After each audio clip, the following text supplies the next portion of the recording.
kände lite på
det var det. Ni har ju jobbat med det i läget. Men från vi, nej, men det var ju tidigt med vi.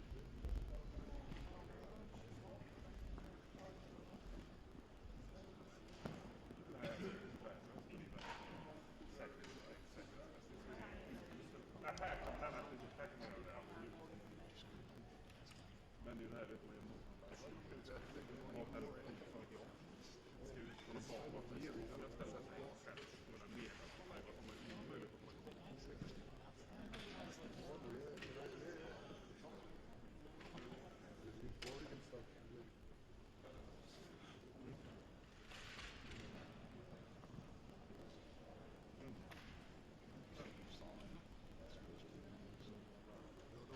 watching Belgian TV and I saw on the news TV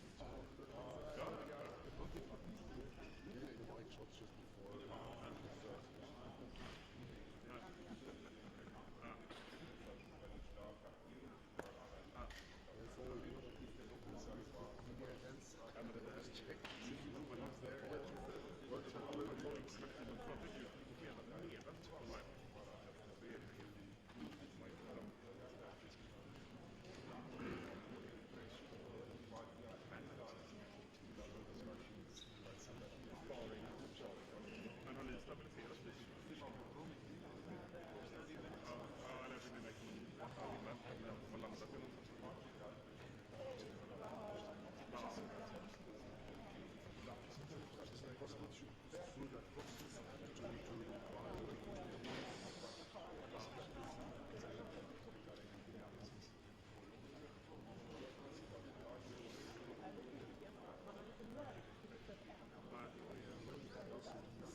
verschil is van de avond voor. Dus wat ik hier meestal doe, ik neem zelf op video's en dan download ik de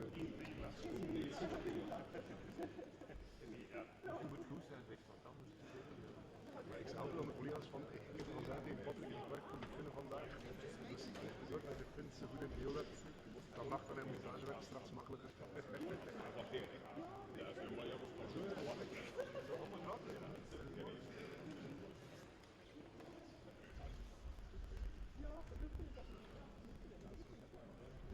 Mijn bestellingen was failliet. Sinds maart. Ik ben daar 16 jaar in dienst geweest.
Ja, dat was nog met een match dat ik had van een jaarlijkse match. Nu werk ik voor de Finse TV. En dat was een klant van Headline, maar die zenders zijn er natuurlijk niet. De bedrijven bestaan niet meer, dus eigenlijk ik wil nu een paar mensen rechtstreeks voor die klant hebben. Dat is een eigen camera. Ja. Ik heb ook nog een FX9 gekocht, maar ja, maar inderdaad, ons micro is nog niet aangekomen tot aan de prikken en voor hier is dat wel. Voor deze gaat nog met 400, maar als ik zo reportage of zo ga draaien, dan ben ik altijd op met een 9. Dus ja, ik ben er wel content van.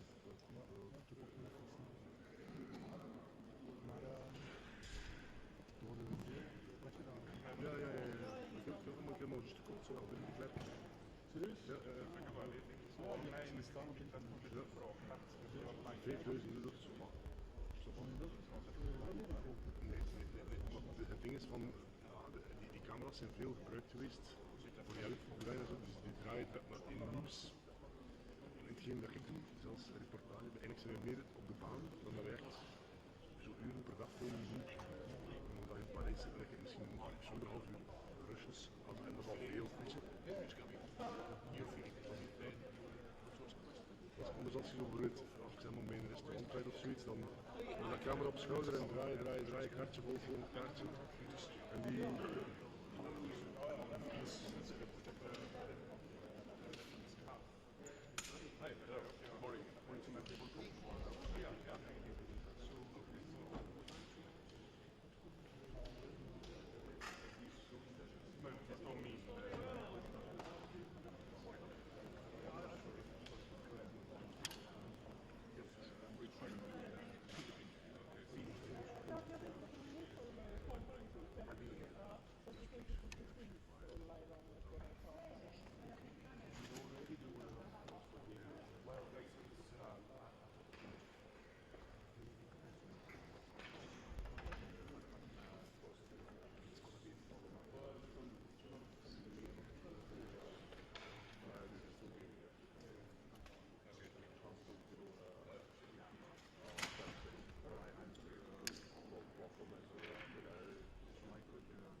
Morning.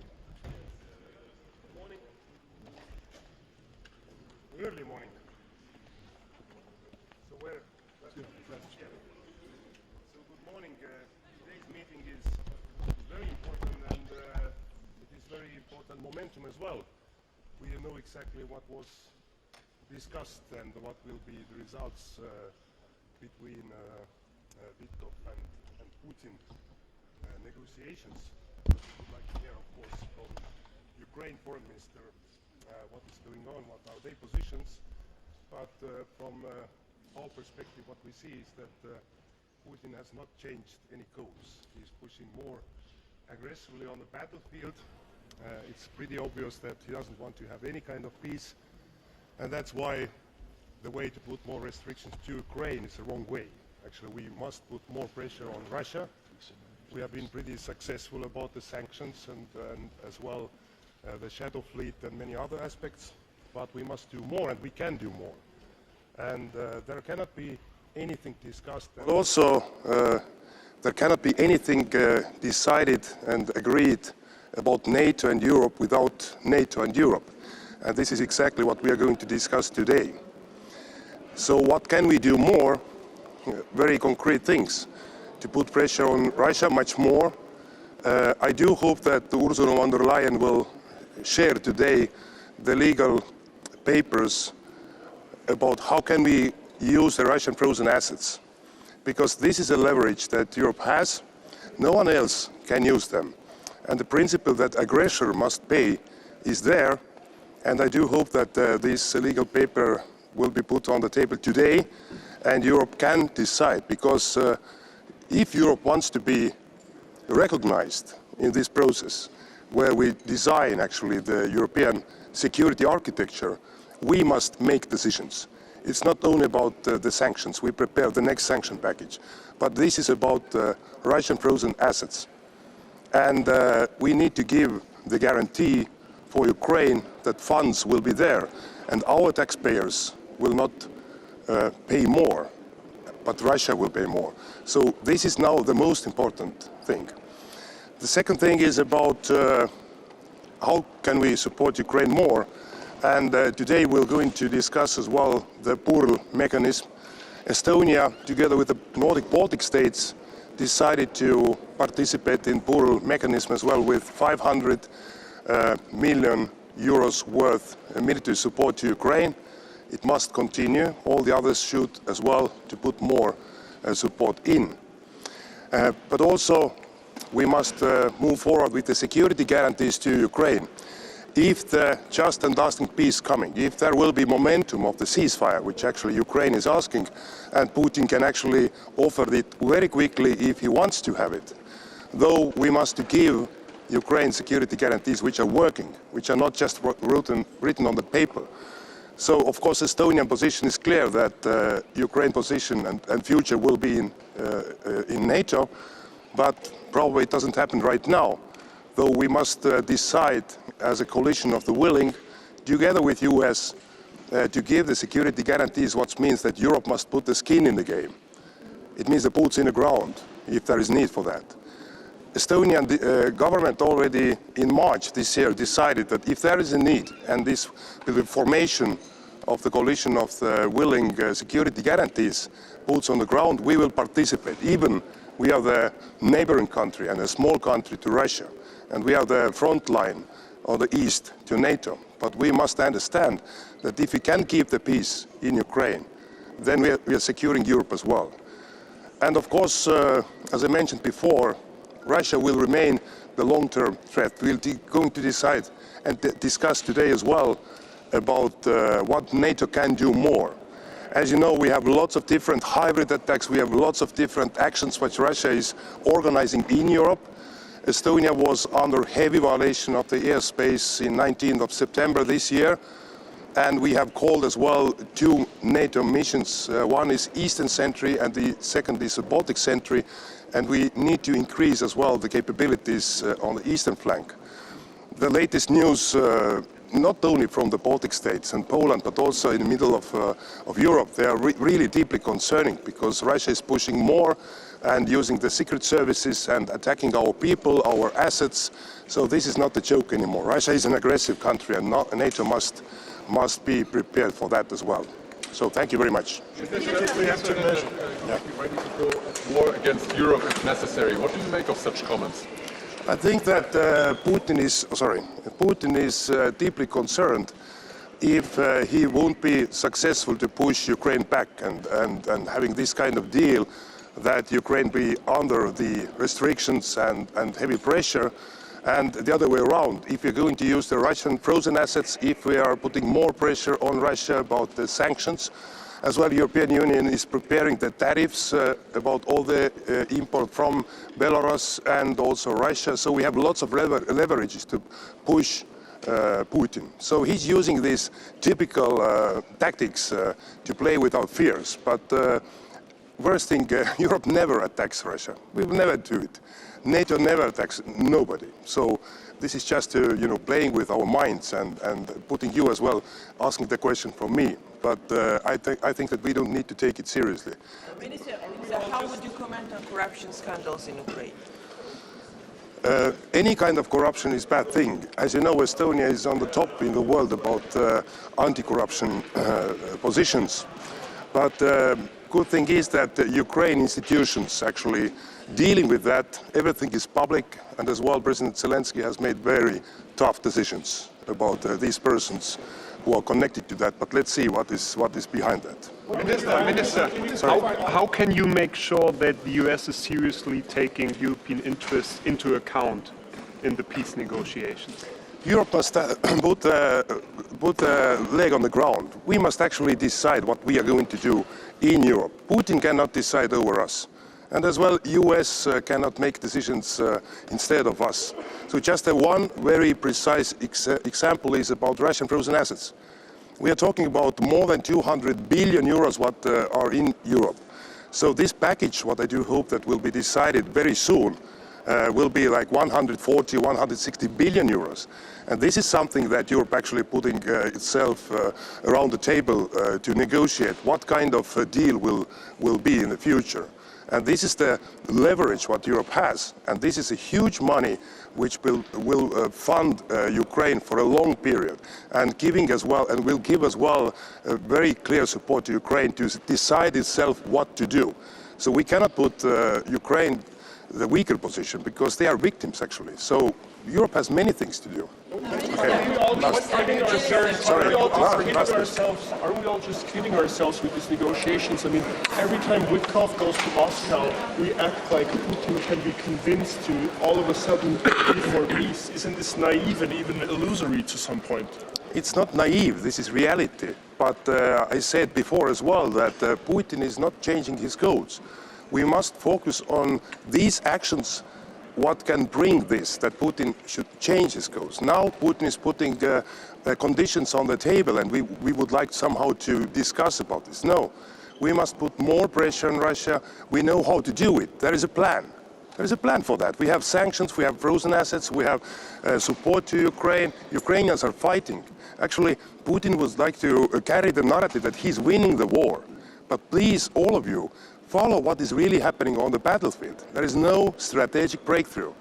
There is no any kind of strategic success. But he's just putting this on the table, and everybody is very deeply concerned that we need to now make a deal.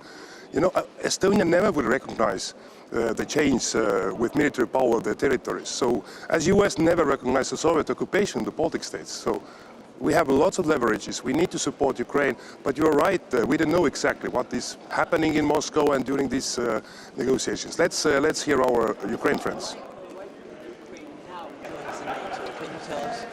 Because whoever would like to join the NATO, they must have a free will to do it, but then we need a consensus. And it's pretty obvious that we have no consensus amongst the NATO members. Okay, thank you. Some others coming. Thank you.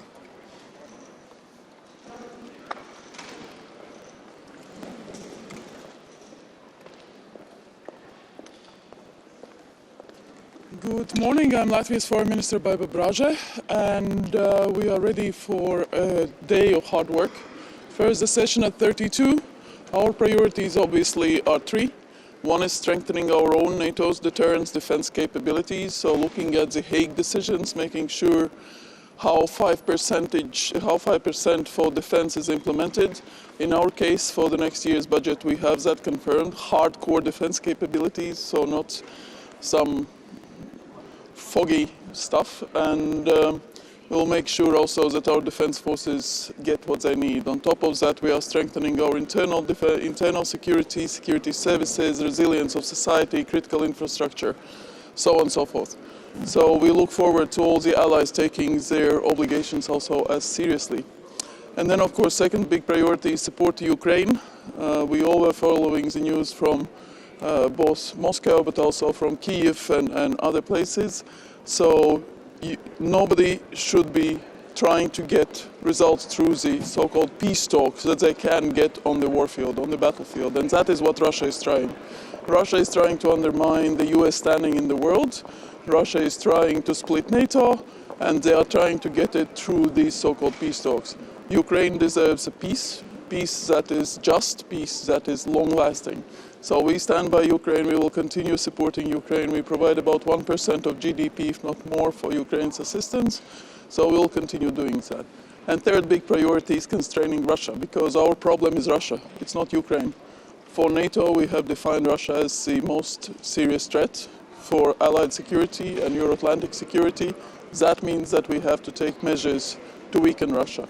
Weaken economy, making sure that sanctions work, making sure our deterrence is strong, and Russia doesn't get either money or technology for its battlefield. Overall, it's working, this approach. It takes time, but we are seeing it has effect on Russian economy. Should allies take preventive measures? Should allies take preemptive measures to combat the kind of hybrid attacks we're seeing from Russia?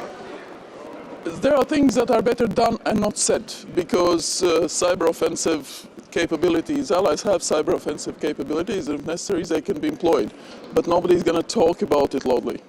Yesterday he would be ready to go at war to Europe if necessary. What do you make of such comments? I would advise nobody to listen to Russian propaganda and disinformation. Putin has set his red lines before the war, during the war, and changed it, and that's what he has been saying. Our task is to make sure that we as allies, as NATO, are as strong as we have been. We have maintained peace. The KPI for NATO is peace in Euro-Atlantic area, and we have maintained that since the establishment of NATO in 1949. So that is our task, and that's what we will be doing. Today is the first time in 22 years that a U.S. Secretary of State is not at this meeting. The last time was Colin Powell in 2003. What message does this send from the Americans that Marco Rubio is not here today? We have all spoken and met Marco Rubio quite a number of times since he entered the post. So he obviously is very busy with the peace talks and with all the other events. Let's not forget he's also national security advisor and doing other things. So we will have Christoph Landau here, and we look to a constructive engagement with him. Minister, what are NATO's red lines in the peace negotiations? Can you name some? NATO is not a party to peace negotiations. It's between Russia and Ukraine. And of course it's facilitated by the US, and we welcome President Trump's efforts to achieve this peace. So do you trust the US in this negotiation? Do you once trust again, the US? Yes, I trust the US. There were rumors that Woodcock might stop by in Brussels. I cannot comment on rumors, I'm sorry. Should you have a greater role though? These talks seem to be between... corruption cases in Ukraine. That shows that Ukraine does have independent anti-corruption agencies, that it's working, and President Zelensky has made a very strong, decisive move to distance himself from all types of rumors. So we welcome this. Unlike in some other countries, it's working. It's working. It's a democracy with strong institutions. I thank you.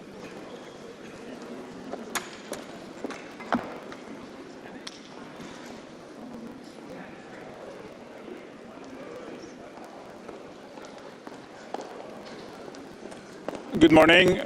Europe's destiny is on the line. We all want this war to end, and we welcome peace efforts. But it's imperative that the outcome is a just and lasting peace for Ukraine. This is about the future of Ukraine, but it's also about the future of Europe. We will not accept any new Yaltas. We need to remember the broader picture of European security architecture, also after this war, because every war ends, but after every war there is a post-war era that tends to last much longer than the war, and that will be shaped not only after, but also in the final stages of this war. That's why Ukraine needs to stay strong, and we, the allies in the largest and most successful military alliance in the history, needs to stay firm, and we need to stay committed, and we need to stay united behind the efforts to ensure that the ensuing peace will be lasting and fair, just for the Ukrainians. And for that reason, Norway today will announce an additional $500 million for Pearl programs, distributed in two packages, one together with Germany and Poland, and one together with Germany and the Netherlands, because this is really a moment to ramp up support for Ukraine. They need to be able to negotiate from a position of strength. And it's also important that we already now remember that when this war eventually ends, Ukraine needs to be capable and able to defend itself against any return of hostilities. And this is a shared commitment, and this will be the key purpose of today's conversations in the NAC meeting, but of course also in the meeting with Ukraine in the NATO-Ukraine Council. I would also add that we appreciate that there is now a good development in NATO on discussions around Arctic security. All the 7 Arctic states in NATO are working closely on developing better concepts and better practices for defending the high north. And I remind you that 7 out of 8 Arctic nations are in NATO. The 8th is, of course, Russia. So this is part of the broader game. We also all strive to live up to the commitments we came out of the Hague meeting with, and I think this will also be an essential part of our conversation today at the NAC. And Norway, with so many others, will underline that these commitments are for real. They are serious, and they're also related to the need to be very clear of what is the defining challenge and defining threat for NATO, which is the developments in Russia, which will still be there when the war in Ukraine hopefully is over one day in a just and fair manner. Thank you for the attention. Eventually back the release of the frozen Russian assets. So this is a conversation that is ongoing in the European Union. We follow that closely, but we will see what the EU concludes with, and then we will take it from there. We have no other comments at this time. Yesterday, President Putin was threatening Europe with war again. What is the reason behind these statements now, and what do you think of that? Well, if you want Putin's reasoning, you need to ask him. NATO doesn't want war with anybody, but we have been prepared for 76 years. In the 76 years of NATO's existence, no other state has ever attacked a NATO country, and that is because we are always prepared to defend ourselves in the strongest military alliance in history. So I would advise against, but I can assure you that nobody here is seeking a war with Russia, but we are always prepared to defend our territory and our citizens with extremely capable force. Yesterday, involvement of European side during these negotiations. How important is for you and for your country? It's absolutely imperative. This is a war in Europe, as we keep saying. Nothing about Ukraine without Ukraine, but nothing about Europe without Europe, because this war happens in our continent. It's the first interstate war for 80 years on our own continent, and the outcome of this war will shape the new post-war era of Europe will be the post-Ukraine war era, and of course Europe has to be part in defining that. One last question. But how sure are you that the US is taking European interests into account seriously? Well, this is exactly why we are here in NATO with the United States, with our allies, to make sure that we stand committed, firm and united, because this is in our shared transatlantic interest. It's in the interest of us Europeans, and it's in the interest of our North American friends, Canada and the United States, to stay united in a world that is increasingly challenging. This is a continuous conversation, but I'm optimistic that this meeting will contribute in a good direction. Thank you.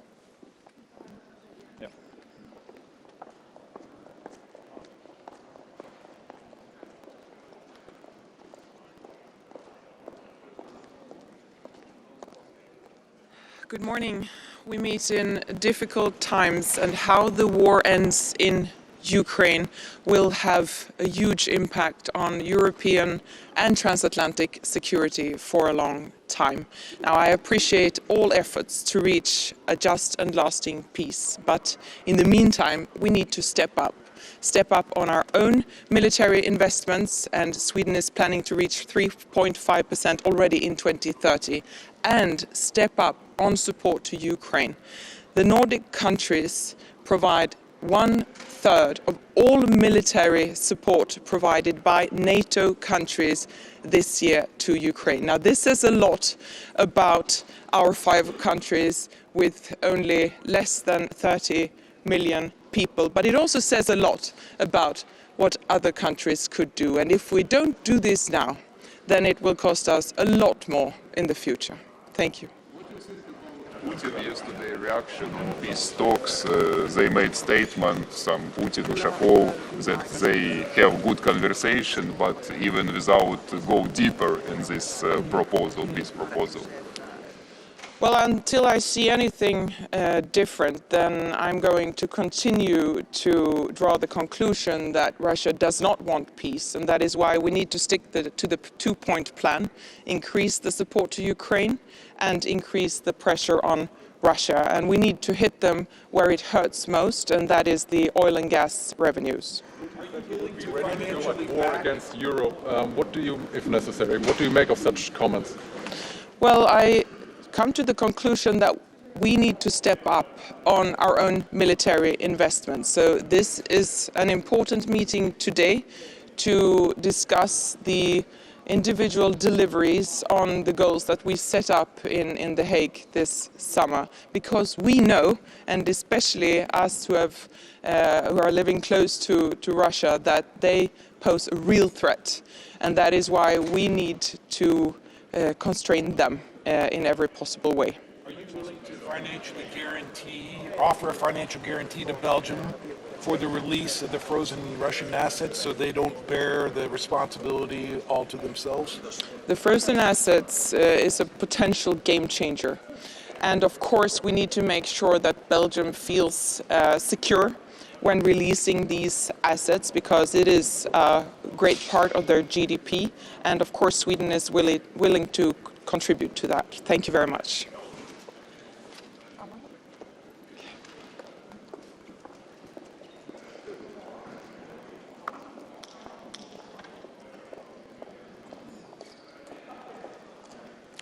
Good morning. Finland supports all efforts towards constructive, lasting and a just peace for Ukraine. And also we are here to bolster the transatlantic alliance, which has never been stronger. We are living up to the commitments set forth in the summit of last summer in The Hague. And obviously a major discussion point today will also be the peace talks. Now, there can't be a lasting and sustainable peace if the evil persists. On the very contrary, we have to make sure that the good guys are able to build a sovereign country based on liberty, on freedom, on transparency and full democracy, which the Ukrainian people deserve. And we are here to support them. Does these negotiations even make sense, because Russia refuses all of compromises right now?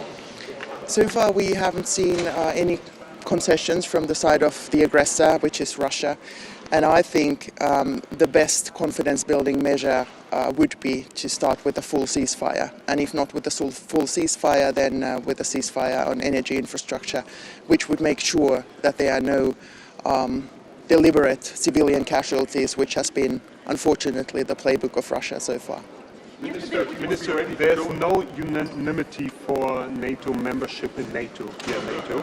So why should this option not be ruled out if there's no unanimity anyway? For what? For Ukraine membership in NATO. Well, I look forward to a future where Ukraine is a full member in NATO. It might not happen tomorrow. It would anyway not happen tomorrow, but someday it has to be possible, and I'm sure it's in the full interest of the entire alliance. Yesterday, Putin was threatening to go at war against Europe if necessary. What do you make of such comments? Well, it's the rhetoric that Russia is making use of in order to intimidate us, and we shouldn't take such talks too seriously. We have very strong capabilities as NATO, as Europe, and we are ramping up by the day. And Russia, on the very contrary, is in a position where it's desperately looking for an off-ramp out of the war it should never have started, and which was obviously based on a totally misguided calculus on what was going to happen. The Ukrainians have been brave enough to resist the evil for 4 years now, and even longer if we start with the illegal annexation of Crimea.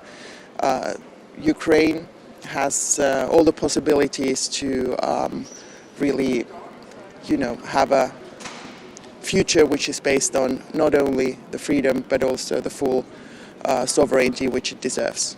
These peace talks, but Sterling Secretary Rubio is not even here today. I'm so glad that Secretary Rubio is involved in these peace talks. I think his efforts together with the American team have been extremely constructive, and we have American presence here, and we are able to discuss as the alliance also with the deputy. Considering the frozen Russian assets in Belgium, is Finland willing to offer a financial guarantee to Belgium so they don't bear the burden if this decision is reached?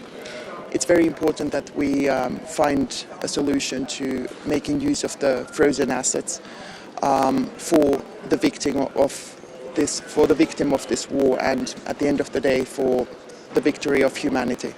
You have been offered the possibility that Witkoff would stop by in Brussels on his way back from Moscow. Do you know anything about that, and would you welcome such a step?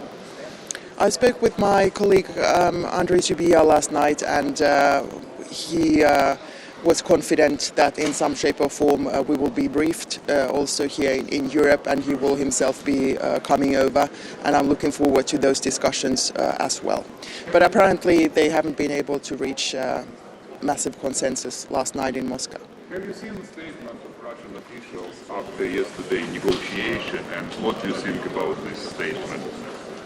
Well, it looks like Russia is not willing to make any compromise, and they still are looking to achieve the full goals which they started to go after with this full-scale invasion in the first place, which was full subjugation of Ukraine. So therefore it is so important that any peace deal will recognize that not only needs the killing stop, and we would hope for the killing to stop today in the form of a ceasefire, but there also need to be terms which make Ukraine strong enough to, in the future, resist any, not only invasion on the military side, but also any political interference which is fully in the Russian playbook to, make sure that their neighboring countries do not become a showcase for personal liberties, which is exactly what Putin wants to prevent in his own country. Thank you so very much.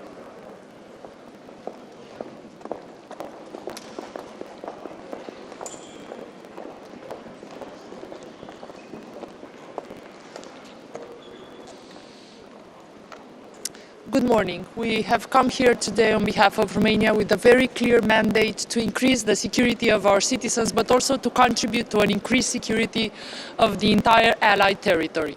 Romania is a key provider of deterrence and defense on the eastern flank. We have recently again just proved our core strategic role with the Dacian Fall 2025 exercises that involve more than 5,000 troops from Romania, France, United States and allied countries, and more than 1,200 military equipments. It has also been a good exercise to test the military mobility across the continent and find ways to improve it. That is also going to be a conversation for today.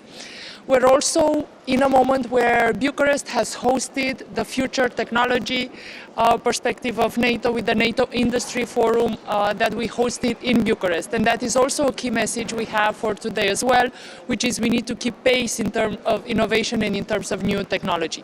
Romania initiated alongside other 10 allied partners a key conversation in preparation of today and an ongoing conversation on the role that NATO has in terms of preventing and countering hybrid threats, something that we see happening at an increased pace and where we see the role of NATO as being stronger in terms of how we connect with each other, how we share our lessons, and how we prepare to analyze, prevent, and combat such threats.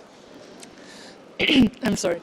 Our key objectives today concern air defense and especially ways to increase our capacity to make sure we protect our space from drone incursions. For Romania, a very important component is the maritime security, and we're going to have a meeting today, Romania, Turkey, and Bulgaria, to discuss about the Black Sea security. And of course, as I mentioned before, the military mobility is extremely important for us, and we're going to join the conversation with Italy and the Western Balkans on the Balkans corridor and ways to improve the military mobility from the Black Sea to the Adriatic and the other way around. Thank you. And absolutely the most important part, which is our key objective, to contribute and make sure we have a peace at the border. We are supporting Ukraine in this, its territorial sovereignty and integrity, because our key objective, especially as we are among the friendly neighbors, the one with the longest border to the war, directly interested in the security guarantees and in the peace negotiations. Something that is very important is that we need an accord of peace, not just for the present, but especially for it to be sustainable in the future. And our main objective is to be alongside the partner that wants peace, and that currently is definitely on the side of Ukraine.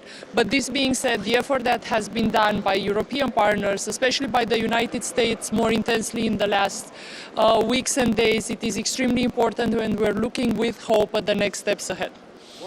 About the result of yesterday's negotiation in Moscow, are you satisfied what you have heard from Russian side? Do you think they really want to go to peace? Well, we're almost 4 years into a 3-day war, so what we can say from this period of time is that when we look at Russia, we need to look at their actions rather than their words. But it is obviously very important that the discussion took place. It is obviously very important that the United States has taken on this key leadership role going forward. But in terms of Russia, we need to make sure we look at their actions. Unfortunately, in the last days, we have seen actually attacks against children, against civilians. So we need to see at what they do, not just what they say. I'm sorry, can you... How should allies like yourselves combat the likes of the hybrid attacks we've seen from Russia? Well, in our case, for example, what we want to make sure is here in the NATO format, and also we're having this conversation at the EU level, is to have a better coordination among us, to recognize hybrid threats as an actual risk into the Allied territory and treat it as such. And then it depends. If you look at for example, the air balloons that have entered our airspace here, you need better deterrence in terms of how you monitor that. But also, for example, at the EU level, we believe sanctions, and this is something that's going to happen for Belarus, for example, because of their hybrid incursions into the Allied space, then that we believe also it is a key mechanism. But the nature of hybrid is that it is complex and diverse. So here we think we need a better coordination among us as allies, NATO to step up its role in that, and also in terms of actual investments in what you need in comparison with other defense spending, for example. It's a very low investment versus the return on investment that you have with deterrence and defense. And how vital is it for your country to involve into negotiations? I mean, Russia, Ukraine, and yes, Europe is dispensed. And the second question, how would you comment on corruption cases in Ukraine? On the negotiation part, we are involved in the coalition of the willing format, but also tomorrow I'm going to fly from here to Vienna, where we're going to have a trilateral meeting with the ministers of foreign affairs of Ukraine and Moldova. We call it the Odessa Triangle. We have had these meetings in Czernowitz as well to discuss among the three ministers exactly how do we see for our region, for the border, but also the security of Moldova going forward. And that's an element we always address in negotiations, but we also always address in terms of security guarantees going forward. Something that's also very important, where Romania has an important role and we want to continue contributing is the security of the Black Sea. This is absolutely essential, not just in terms of NATO, but also in terms of the capacity we have together to keep the Black Sea safe for the commercial routes, for example, something that we have seen as being essential even from the beginning of this war of aggression in terms of allowing, for example, for the cereals to have their export path that was needed for the economic survival of Ukraine as well. How important is it that Russian frozen assets are finally being used?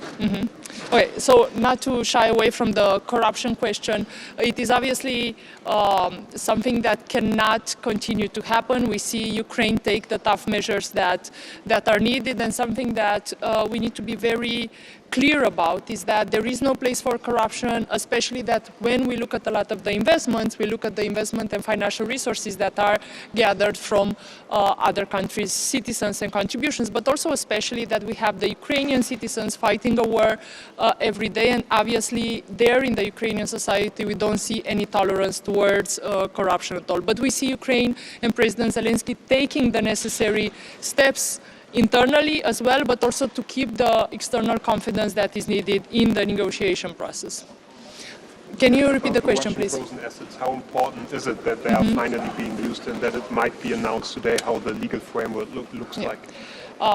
It makes sense that we have the aggressor pay as well, and that we increase the pressure also on Russia with every instrument that we have. So it's not just about financing the future steps, that is something very important as well, but it's also about increasing the pressure. And here, obviously, when we speak about the frozen assets, we need to speak also about a shared responsibility among the countries that want to contribute in terms of guarantees. Thank you.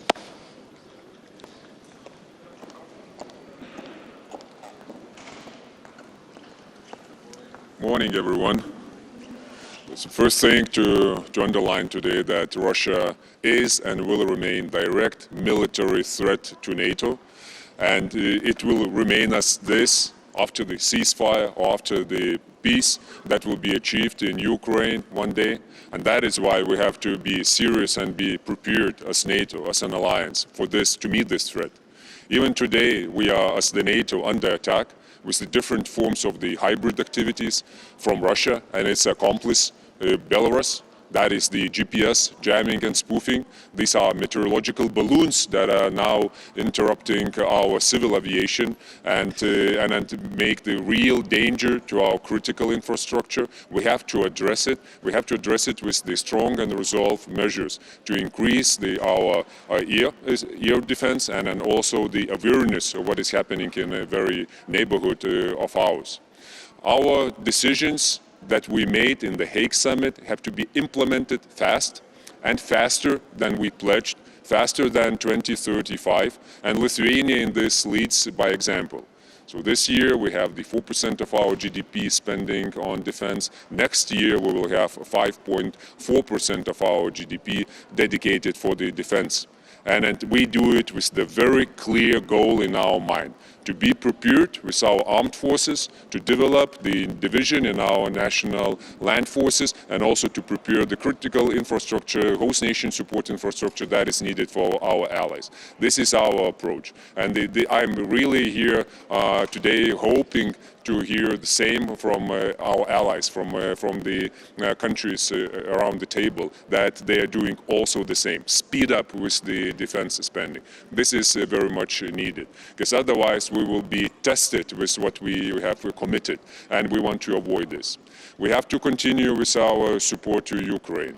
What changed during this half a year from the last foreign ministerial meeting till today, we see that Europe mobilized and collected itself and had provided more resources that are needed to Ukraine with the Pearl mechanism.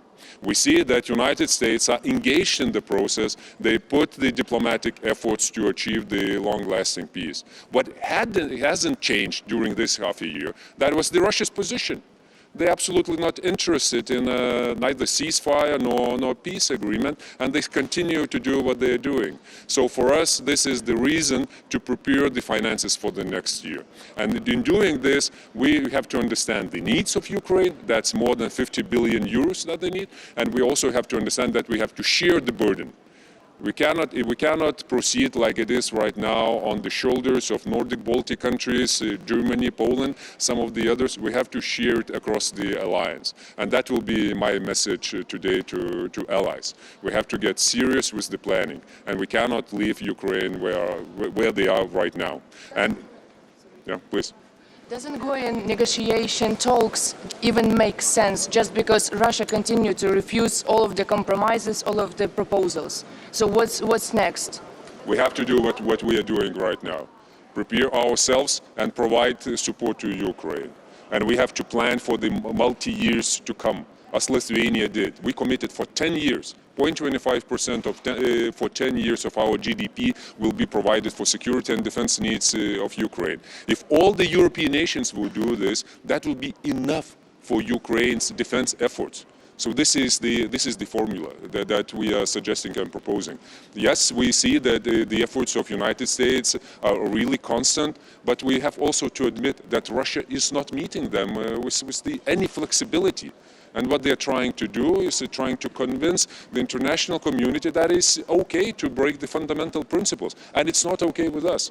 Territorial integrity, sovereignty, those are the very, very basic things that protects us all. If we will recognize the territorial gains of Russia, that would kill the international law immediately. And that it would mean that there will be more aggression and there will be even more threats to the neighborhood of Russia and actually elsewhere. Yesterday, President Putin was threatening Europe with war again. What stands behind these threats now, and how Europe should react to this new rhetoric once again? He is projecting his readiness to get involved into the larger conflict with NATO. And these are two things. One thing, of course, we have to divide by 2 and then by 10 when we listen to him. Because, one reason that is, of course, propaganda and it's intimidation of us. On the other hand, we have to be also serious about the words. We heard his demands in 2021, what he wants from NATO, infrastructure to be moved out from the so-called new member states, and also Americans with all the assets out from Europe. Now he's saying that he is getting ready to war if we want this. For us, this is a message to get our readiness in place. So it's not only capabilities, but it's also readiness, if it is needed to do it even today. So that would be very good, another reason to discuss where we are, what concerns NATO capability targets today in our discussion. I wouldn't fall into this trap. How important is it that the US will consult with European allies in peace negotiations? And do you have the impression that this is being actually done enough? Europeans has to be at the table when we are talking European security. That is absolutely principal thing. And we cannot discuss the future of the European security architecture without Europe. Of course, we know what Russia would love to see as the European security structure, but that would be against our basic security interests. We have to be at the table, because this is our say. And at the end of the day, we are putting a lot of money into it and a lot of political efforts. Thank you.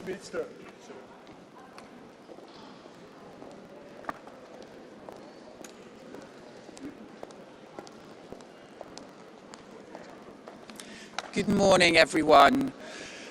NATO is at the heart of UK's security, and that is why I'm here today as part of our partnership abroad that makes us stronger at home.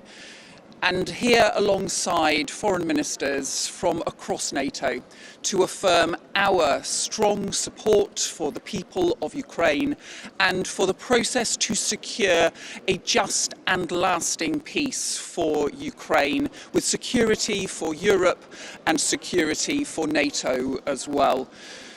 We have seen in recent days President Trump and the US pursue a just and lasting peace for Ukraine and for the Ukrainian people, and for President Zelensky to pursue their willingness for a ceasefire and for a just and lasting peace for Ukraine. But instead, what we have seen is President Putin simply seek to escalate war, and we've seen over the weekend the continuing strikes, the heavy strikes that have led to power being switched off for hundreds of thousands of people. And that is why today I'm announcing the UK's additional £10 million to support energy infrastructure repairs in Ukraine, because whilst President Putin is seeking to switch the lights off and plunge Ukraine into darkness, we will continue to work to switch the lights back on.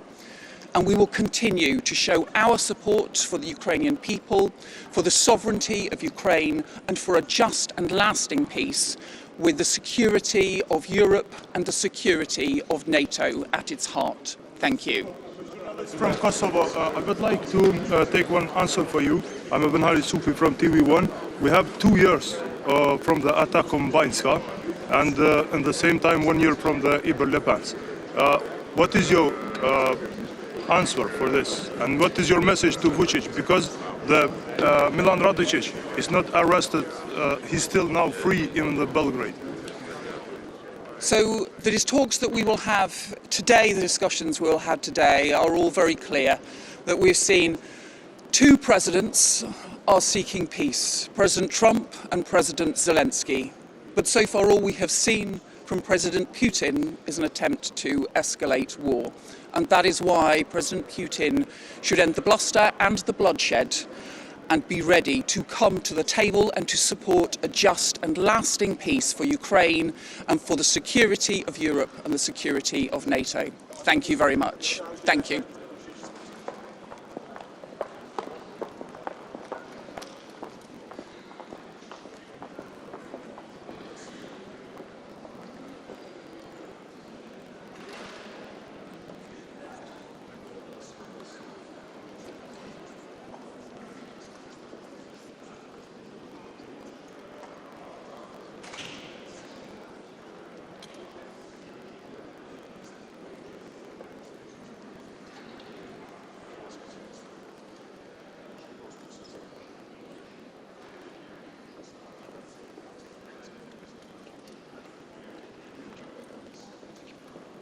Good morning, all of you.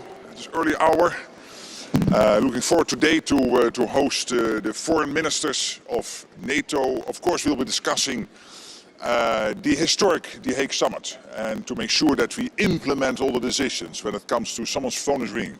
And so to discuss the implementation of that summit, particularly when it comes to defense spending, ramping up to 5% on a credible path.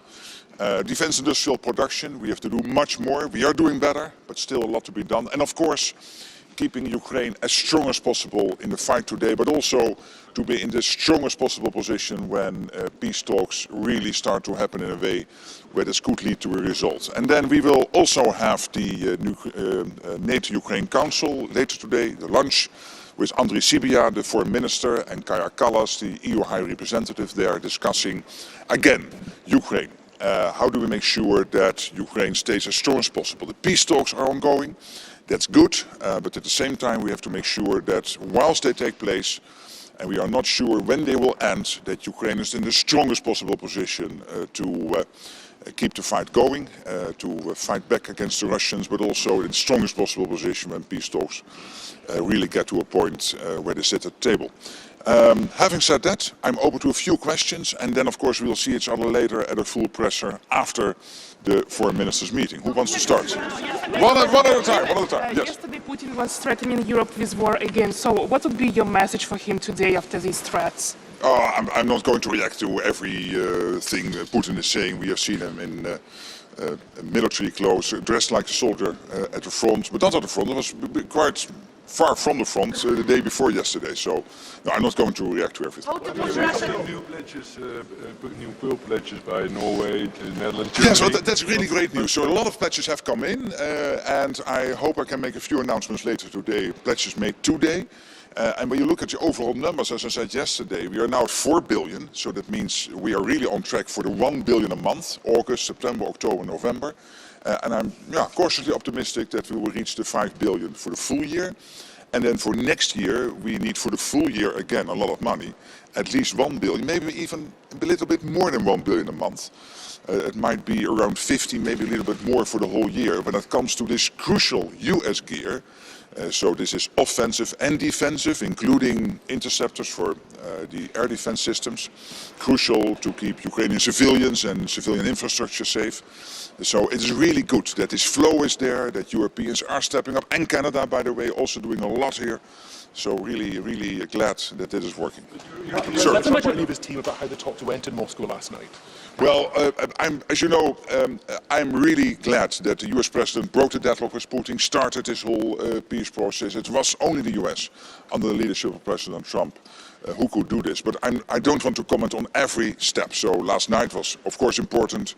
There will be more steps, but you will not hear me commenting on every in-between step. We closely coordinate with the Americans what's happening, but not commenting on every step. What do you make of the rare absence of the US Secretary of State, and do you have the impression that the US are consulting enough with European allies? Oh, they are absolutely consulting enough. The teams here at NATO and Marco Rubio's team are in constant contact.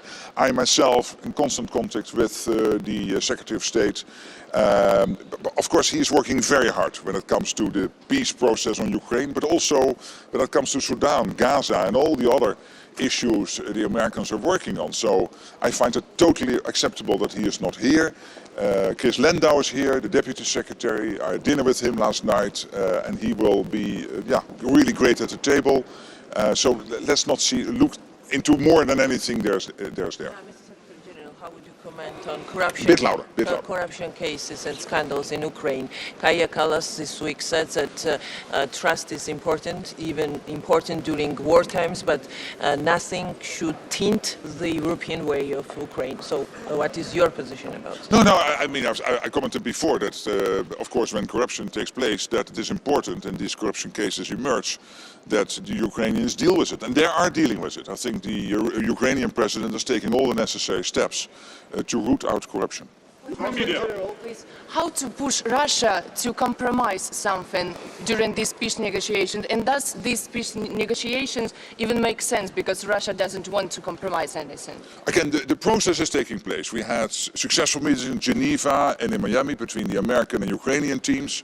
Last night there was the meeting in Moscow. Again, I'm not going to comment on every step on the way.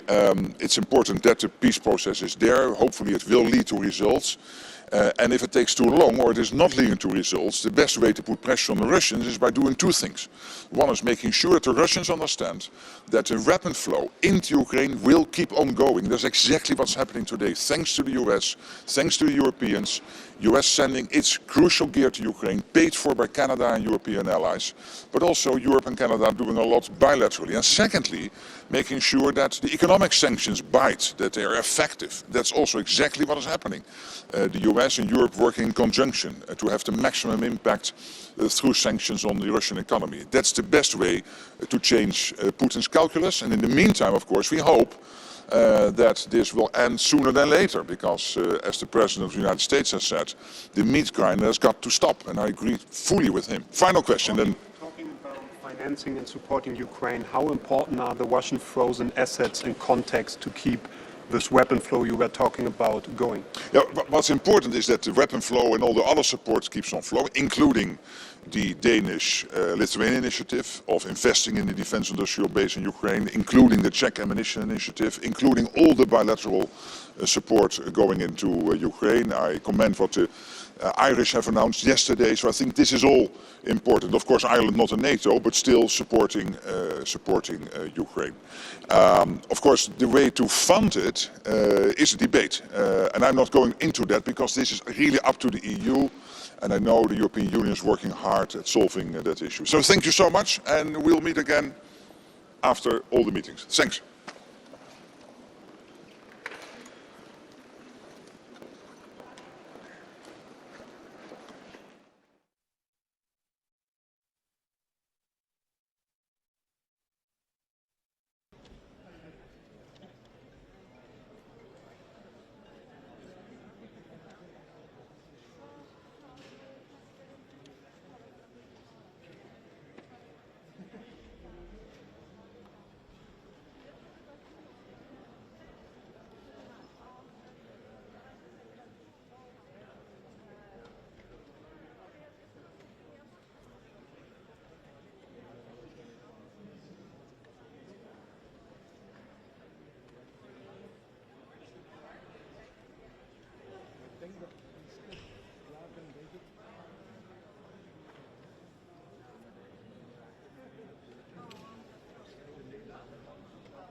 Bonjour, ça marche? Ça marche? Bonjour tout le monde. En tant que membre fondateur de l'OTAN, le Canada est ici dans un monde plus divisé que jamais. Donc, je voudrais d'être ici avec mes homologues pour discuter notre défense collective, aussi les menaces dans l'Arctique et le travail que nous devons faire ensemble pour l'Ukraine et le monde aussi. Today, I am pleased to be here in a world that is more divisive and filled with conflict than ever before. And we will continue to work together as NATO allies, as colleagues, as friends and partners on collective defense going forward. As we continue to see horrific images of Ukrainian families and children being killed on the battlefield and in cities and towns across Ukraine, Canada stands firmly, shoulder to shoulder with Ukraine in the short and the long term. That is why today I am here to make two announcements. First, I am pleased to announce that Canada, alongside several allies, will purchase a package of military capabilities under the Pearl program. This is the NATO vehicle for military support for Ukraine. Canada's contribution to the purchase of this Pearl package will be $200 million, bringing Canada's total contribution to $890 million over the past 6 months. Second, I am announcing that Canada is committing $35 million in security support through the NATO Comprehensive Assistance Package Fund. This brings Canada's contribution to the cap to a total of $180 million. And in particular, that funding is going to support the purchase of resources such as fuel, medical supplies, communications equipment, gear, services, and more. With that, my friends, those two major announcements for support for Ukraine as we go into the winter months, I would like to conclude by saying que le Canada est ici dans le court et le long terme pour l'Ukraine. Nous sommes là pour les règles internationales et aussi pour la démocratie, pas seulement pour l'Ukraine, mais pour le monde entier. Merci et je voudrais recevoir vos questions. Are there other allies being left out of the negotiations the US is having? It seems like it's between US and Russia, US and Ukraine, but not the other allies. I mean, Marco Rubio's not even here today. We are continuing to receive updates, and I expect to be speaking with Secretary Rubio as well. We know that the United States is represented here, and it is important, of course, for Ukraine to be part of the discussions as well. I believe that Andrei Sybiha will be briefed, and he's my counterpart, and I'm sure that President Zelensky will also be part of this. Nobody wants peace more than the Ukrainian people themselves, especially since they have been the victims of an unjustifiable and illegal war now for almost 4 years. We need to do whatever possible to support the peace efforts, to support a potential ceasefire, and then to be there for Ukraine in the reconstruction and the replenishment of infrastructure and support for the Ukrainian people. Minister, what should be some of NATO's red lines when it comes to mentions of the alliance within a peace plan with Ukraine? We know that the NATO alliance was mentioned in the 28-point peace plan.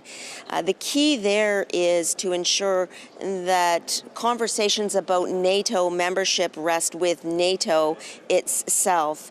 And in particular, Canada has long supported the open accession process for NATO membership, and we continue to support Ukraine's path towards that end through the NATO process, of course. And so we very much welcome that conversation, but it is a conversation for NATO and NATO members to have within the NATO process. Merci beaucoup, mes amis.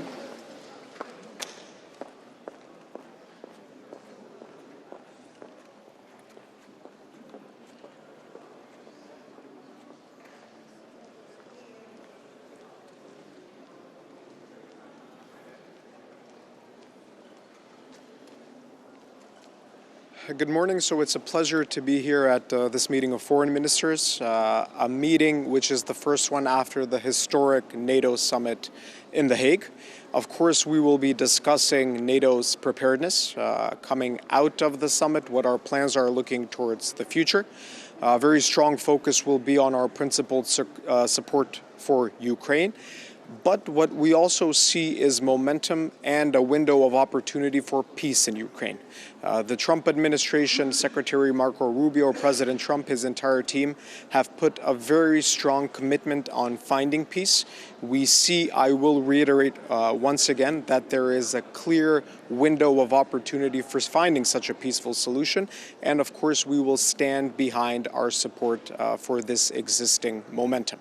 On the sidelines, we will also have a very important discussion on Corridor 8, which is a key political security corridor. It is a corridor for enhancing connectivity, but also for strategic military mobility. Myself and our Italian colleague, Antonio Tajani, will be co-hosting this event, where we hope that we will be able to discuss not just Corridor 8, but also the Western Balkans, where there is a very high level of malign influence coming from Russia, China, but also other stakeholders. So these are the key issues that we will be covering throughout the day. It will also be a pleasure to continue the discussion with our colleague from Ukraine, as well as High Representative Kaja Kallas, who will be joining us this afternoon. Thank you.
Good morning. It's good to be here. The first meeting of foreign ministers after the summit we held in The Hague. I'm honored now to be here as the Dutch foreign minister in this new capacity, and at a crucial point in time, of course, with the ongoing talks in Moscow, the need to ramp up our support to Ukraine, which we will do. We will announce an extra Pearl package of 250 million euros today, but also necessary to continue our journey towards a 5% defense spending. So good to be here. He would be ready to go at war against Europe if necessary. What do you make of such comments? Well, horrible comments, of course. Let's hope that doesn't materialize, but let's take this as a serious warning that increasing our defense spending is not something we do for show. It's necessary in the neighborhood that we are in here in Europe. Minister, how you want to make sure that the US is taking Europe's interests into account? Well, I think they do. And I think that what we've seen over the past 2 weeks is a testimony of that. We started out with a 28-point plan.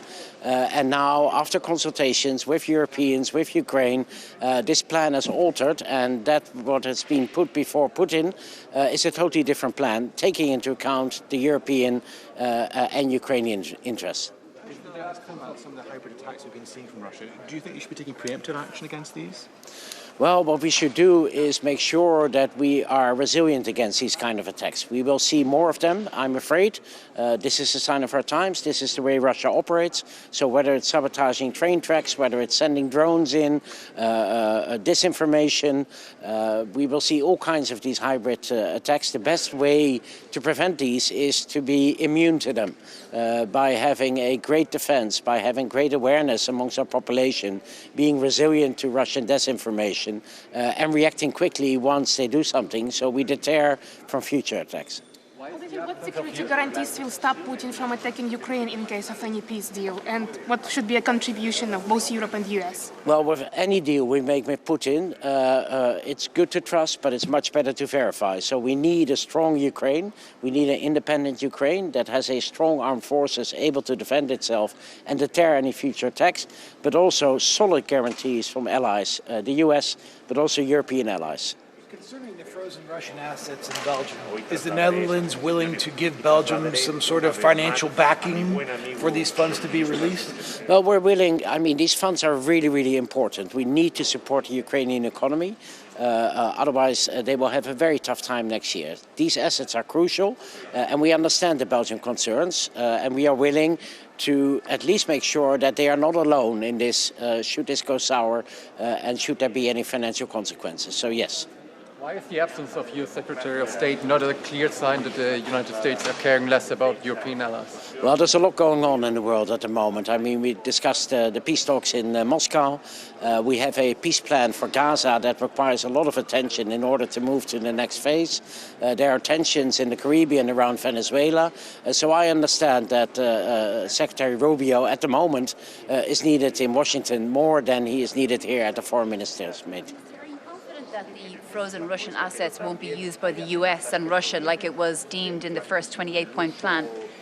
Well, it's no longer in the plan. So from that perspective, I think that we can move ahead with the European plans that we're now working on using these financial assets against loans, reparation loans, to help Ukraine. But Prime Minister De Wever is pretty adamant that that's not going to happen. I mean, he's been in his letter last week, you know, was in no uncertain terms, Belgium is not for this. Well, his concerns are clear, and the Commission knows what these concerns are. So in the proposals that they will release today, I'm pretty sure that they've taken those concerns into account and that we can move towards a consensus next week or the week after. Minister, but what makes you so optimistic that the Russians will accept this European plan? Because in the past, the Russians never stepped back from their maximum demands. Well, the reason they're coming to the table, I believe, is because there is pressure on Russia, because they are struggling with their economy under sanctions pressure. So I think it's in Russia's interest to come to the table, to strike a deal, and to become part of the international community again. That's what we have to offer. But yes, that does require Russia to make concessions, because a Russian dictate will not lead to a lasting peace. Last question. Yes. How concerned are you that the European Central Bank won't backstop the loan? Well, this is something we'll have to discuss. I think the Commission will come with their proposal today, and on the basis of that final proposal, we have to come to an agreement by the European Council in December. Thank you.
Su libertad y por lo tanto nuestra participación es absolutamente directa. Me parece impensable, no se me pasa por la cabeza ni un segundo que se puedan tomar decisiones sobre la seguridad europea, que se puedan intentar tomar decisiones con las que los europeos no estemos de acuerdo, que no estén consensuadas con nosotros. Este es un momento decisivo para Ucrania, pero también son horas y días decisivos para Europa. Yo hace mucho tiempo que lo digo, Europa tiene que dar un salto en su soberanía, y un salto en su soberanía pasa por dos vectores principales: avanzar definitivamente en remover los últimos obstáculos al mercado interior para que dé toda su potencialidad, y al mismo tiempo también que nuestra seguridad esté cada vez más en nuestras manos, una integración de nuestras industrias de defensa, avanzar claramente también hacia un embrión de ejército europeo. Todo eso son ideas que nosotros venimos defendiendo desde hace mucho, pero que en estos momentos son un gran imperativo, porque también hay riesgos para la seguridad europeas que son mayores que los que se producían hace unos años, y los europeos tenemos unos valores muy claros, unos valores de paz, tolerancia. So, good morning. Address Ukraine's financial needs. There should be no mistake. Belgium fully supports this. There is no place for any doubt. but there are different options to do so. We have repeatedly said that we consider the option of the reparations loan the worst of all, as it is risky and has never been done before. Everyone can see how difficult it has been for months to find a robust solution to the proposed option. This explains why we keep on pleading for an alternative, namely the EU borrowing the amounts needed on the markets. It is a well-known, a robust and a well-established option with predictable parameters. The reparation loans scheme entails consequential economic, financial and legal risks. The letter of my Prime Minister outlined again clearly our concerns. In short, the necessary guarantees for Euroclear, full mutualization of the risks, and go beyond Euroclear and Belgium. These are legitimate and reasonable concerns. Our door has always remained open and still is.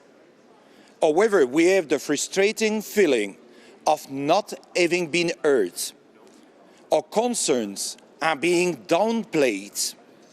The text the Commission will table today do not address our concerns in a satisfactory manner. It is not acceptable to use the money and leave us alone facing the risks. The proposed reparations loan is clearly not a preferred choice. Even member states wish to go in that direction. We demand that the risks Belgium is facing as a result of this scheme are fully covered. This is no unreasonable request. This is simply fairness. Any member state would ask for the same in our situation. We are not seeking to antagonize our partners or Ukraine. We are simply seeking to avoid potentially disastrous consequences for a member state that is being asked to show solidarity without being offered the same solidarity in return. I thank you. Yes, we've seen it. It's why it's unsatisfactory.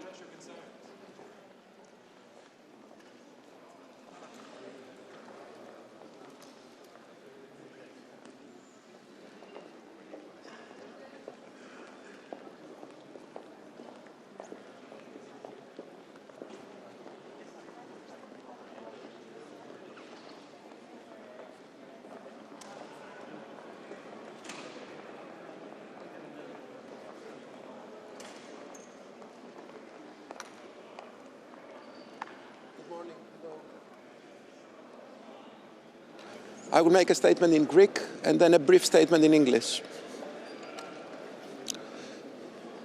Η Σύνοδος Υπουργών Εξωτερικών του ΝΑΤΟ λαμβάνει χώρα σε μια εξαιρετικά κρίσιμη στιγμή για το μέλλον της συμμαχίας και για την ειρήνη στον κόσμο. Θα πρέπει να διατηρήσουμε την ενότητα της συμμαχίας, τη συνοχή της συμμαχίας, να μετρήσουμε τις δυνάμεις εκείνες που θα μας οδηγήσουν σε πολύ πιο ενισχυμένες αμυντικές δυνατότητες, χωρίς να διαταράξουμε τη συνοχή της άμυνάς μας. Η Υπουργική Σύνοδος λαμβάνει χώρα εν μέσω των συζητήσεων για την Ουκρανία. Θα πρέπει όλοι να καταλάβουμε ότι οφείλουμε να σταθούμε στην Ουκρανία. Η κυριαρχία είναι αδιαπραγμάτευτη, η επιθετικότητα και ο αναθεωρητισμός δεν έχουν καμία θέση στο σύγχρονο κόσμο, δεν έχουν καμία θέση και συνάρτηση με το διεθνές δίκαιο. Ιδιαίτερα θέλω να τονίσω το ζήτημα της νότιας γειτονίας. Η Ελλάδα ήταν από τις χώρες εκείνες οι οποίες πρωτοστάτησαν στο σχέδιο δράσης για την Νότια Συμμαχία. Είμαστε σε μια πολύ ευαίσθητη περιοχή. Η Βόρεια Αφρική, η Μέση Ανατολή, η ζώνη του Σαχέλ αποτελούν εξαιρετικά κρίσιμες περιοχές για την ειρήνη και την ευημερία στην περιοχή. Θα πρέπει να εξαντλήσουμε κάθε δυνατότητα έτσι ώστε να μπορέσουμε να εξασφαλίσουμε την ηρεμία στην περιοχή, πρέπει όλοι να αντιλαμβανόμαστε ότι σήμερα θέτουμε τα προηγούμενα για το μέλλον. Η Ελλάδα στον σκληρό πυρήνα του ΝΑΤΟ και της Ευρωπαϊκής Ένωσης, στον σκληρό πυρήνα του ΟΑΣΕ, μέλος του Συμβουλίου Ασφαλείας του Οργανισμού Ηνωμένων Εθνών, στέκεται πάντοτε υπέρ της διεθνούς πολυμέρειας, υπέρ του διεθνούς δικαίου, χωρίς εκπτώσεις σε ό,τι αφορά την κυριαρχία και την εδαφική ακεραιότητα των μερών. The ministerial summit takes place in a very difficult juncture for the NATO alliance. It's important that we safeguard the cohesion of the alliance, the fair burden sharing, and in view of the negotiation concerning Ukraine, we need to stand by Ukraine. We need to declare that no solution can be without Ukraine, and indeed the importance lies with the fact that revisionism and aggression cannot be rewarded. Special attention should be placed to southern neighborhood, especially Middle East, the region of North Africa and Sahel. They're very critical for the NATO alliance. Greece stands by, Ukraine stands by international multilateralism, by international law.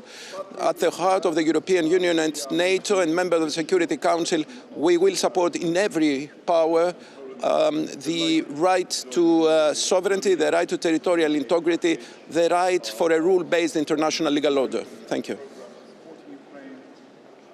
Together, the sizable sum of $500 million. We hope that the United States notices it. We hope that Ukraine notices it. And above all, we hope that other allies see it as encouragement to also take advantage of this program so that Putin gets the message and Ukraine can get a fair peace. Thank you. We all want peace in Ukraine and we welcome peace efforts, but it has to be a just and durable peace on Ukraine's terms. And to make that a reality, we need to strengthen their capacity to defend themselves today while the war is ongoing, but also potentially after the war when there is a peace agreement. We need a strong and well-armed Ukraine. And for that reason, we're very proud to join in this shared Polish, German, Norwegian initiative on the Pearl package of the accumulated sum of $500 million US, which is for immediate disbursement and which is, as you know, destined to purchase American weapons that will be used by Ukraine and will strengthen their capacity to defend themselves in this very crucial moment, because Europe's security is on the line, Europe's destiny is on the line. This is about Ukraine, but it is also about Europe and the post-war era that will follow the war, and we need to shape that in a good way that matters to Ukraine, it matters to Poland, to Germany, to Norway and all other allies as well. Ja, meine Damen und Herren, die Bundesregierung ist sehr stolz, dass wir gemeinsam hier mit unseren Freunden in Polen und Norwegen ein großes weiteres Paket packen können, was notwendig ist, um die Ukraine zu unterstützen. 500 Millionen US-Dollar sind eine große Summe. 200 Millionen trägt Deutschland dazu bei. Und wir sehen uns hier vereint in einer schlagkräftigen, handlungsfähigen NATO. Gerade diese beiden Partner zeigen, dass wir gemeinsam entschlossen sind, uns der russischen Aggression tatkräftig entgegenzustellen. In der Tat begrüßen auch wir alle Gespräche, die geführt werden, um diesen Krieg zu beenden. Wir sehen nur zum jetzigen Zeitpunkt überhaupt keinen ernsthaften Willen auf russischer Seite auf einen Verhandlungsmodus einzugehen. Und deswegen muss klar sein, wo wir stehen. Wir stehen fest an der Seite der Ukraine. Wir sind bereit und wir sind in der Lage, die Ukraine dauerhaft zu unterstützen.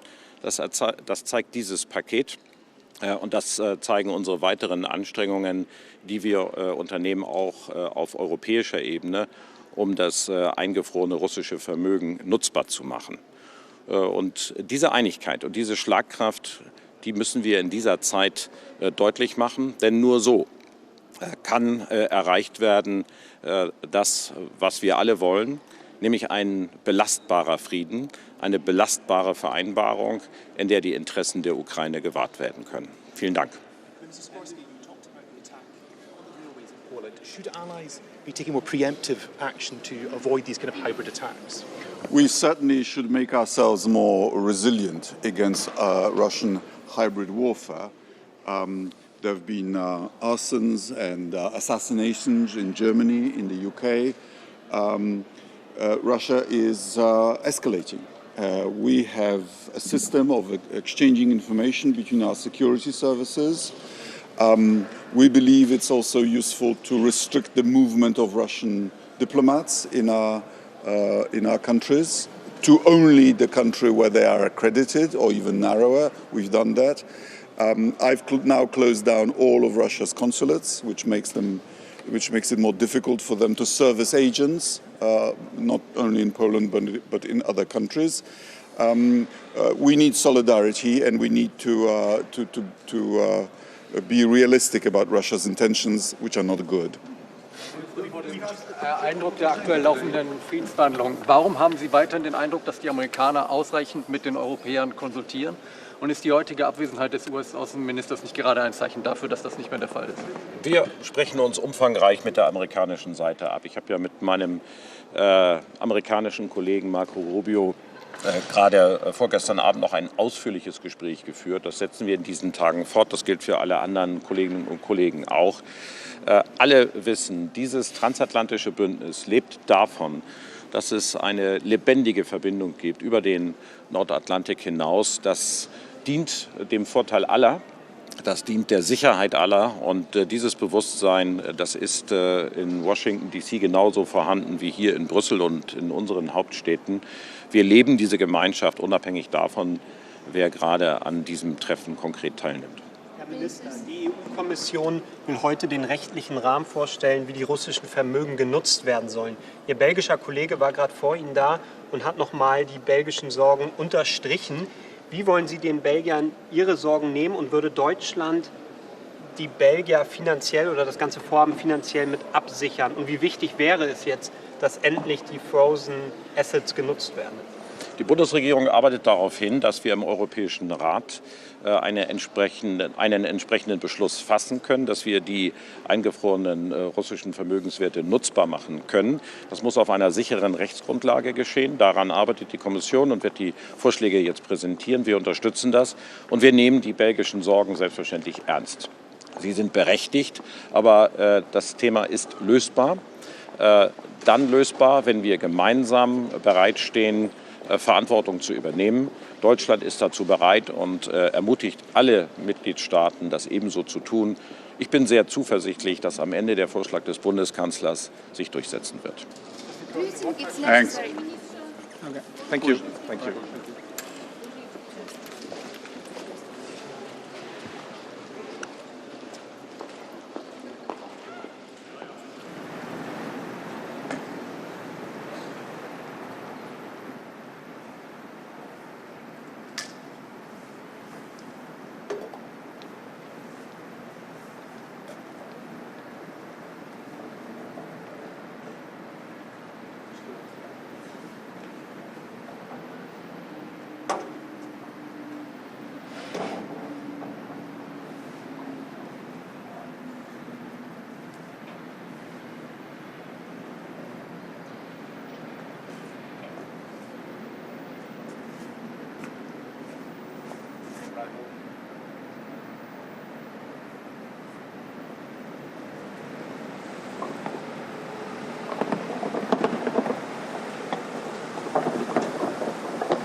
Так мне неинтересно рассказать.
morning, Minister Rasmussen.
think the best way of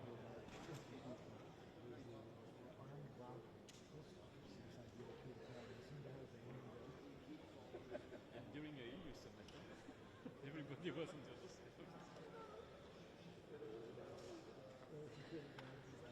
I'm going to go on break.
Bonjour, Madame Weber. Wie geht es dir? Ça va. Ça va, komm schon.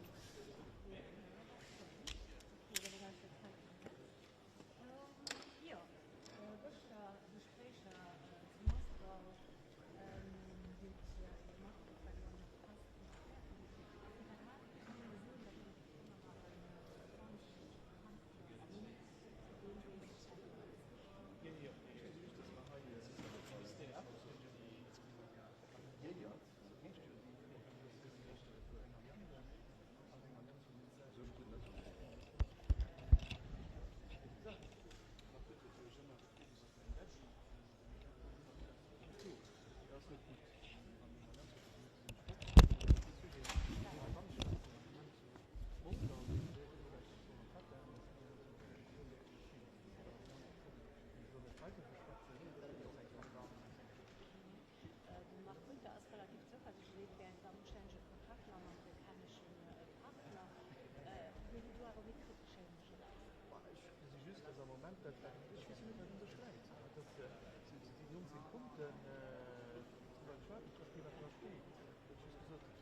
Meng so ja schüss, dass ich den Optimismus gemacht habe. Ich kann mich auch gut für Hannover.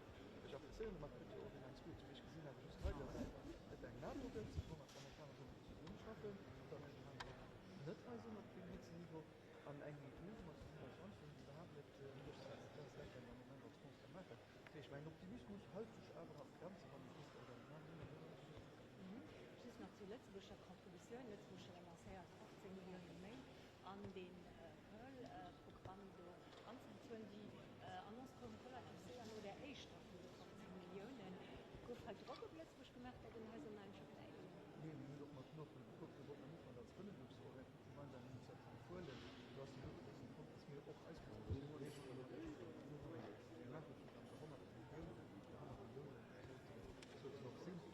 Hayas am Anfang ein bisschen die lässt sich auch von den Herren. Also, ich glaube, das ist das Sachen zu machen. Auf dem Heiler an April mit der Page, wo die Herren nach der Tod in Joko nicht als niemand engagiert zu machen. Ich komme vielleicht am Punkt, was ich kann, aber das kann man doch nicht.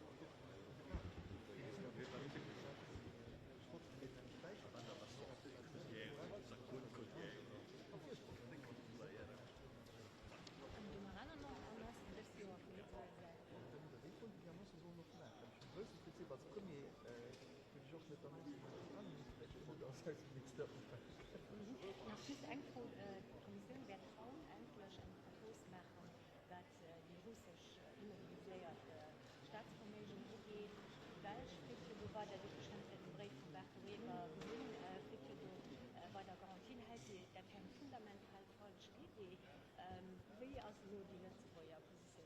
Ich sehe just, dass die Europäische Zentralbank auch tut. Ich finde nur, ich meine, es sind gerade Feier hier. Wo ich hoffe, habe ich wirklich gerade Feier. Manche Kriege würde das machen, das ist nicht. Ich finde es wichtig, dass wir doch juristisch garantieren nur. Erstens, politisch wird das geschrieben, wenn wir können konfiskieren, rein, was dann machen, sind nicht so blockieren. Ich wollte gerade konfiskieren, was da doch nicht geahnt, das ist ja wichtig, was nicht mehr weg. Zweitens, wenn wir dann nur so kriegen, das ist nicht wirklich so wichtig, das ist sehr ein halbes Thema vorbei. Das soll das nicht auf Straußpolitik nicht für die Kammer gemacht werden, aber für die Ruhe. Aber das ist nicht falsch. Aber wenn wir mal auf der Lorraine Affäre,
we are now at 2%, and also for Pearl, and we still support, but we have an army of 800 guys, and that's the reality. So I'm not more stupid than the others. A lot of countries, for them it's easy, they have their own military industry, defense industry. I need to work on that too, because everybody's calculating for economic return also for themselves. But it's the fact that it's difficult to come from zero to the top. But we will be 2% this year. This was already, inshallah, a miracle.